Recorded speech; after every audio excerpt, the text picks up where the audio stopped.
امام شافعي رحمه الله ته یو سړی رالی مریض ډیر وخته پورې بیمار و ډیر وخته پورې دې سړي خوب ولیدو په دې خوب کې څوک ورته رالی ورته ویویله چې رب العالمین به تا ته شفا درکړي خو ته لا بس دغه کلمې ورته وویله لا دا شی وخوره مقصد دا دی سړی راپاڅېده چې تا څنګه عجیبه غوندې خوب دی لاړه امام شافعي رحمه الله خو علما په دې امت مسلمه کې تیر شوي دي د رسول الله صلی الله علیه وسلم په امت کې سم د قرآن او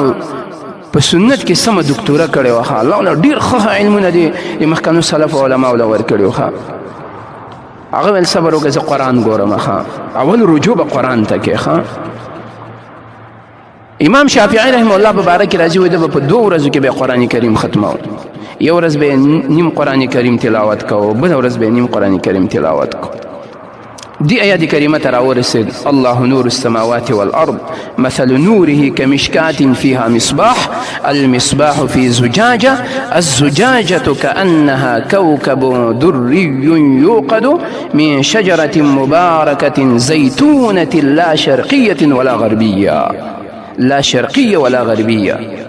داسې ونه ده چې نه مشرق طرف ته ده او نه مغرب طرف ته ده د زیتون ونې تذکره الله سبحانه وتعالی په دې آیات کریمه کې کړې ده لا شرقیه ولا غربیه امام شافعي رحمه الله ته ویله وایي ته د زیتون د ونې دا تیل چې دی دا وڅکه دا وخوره الله عز وجل به تا ته شفا درکړي هغه سړی دقه عمل وکړو الله عز وجل هغه ته شفا ورکړه تاسو وګورئ دې مسلې ته وګوره قرآن داسې یو جامع کتاب دی قرآن تدبر غواړي زما ورونو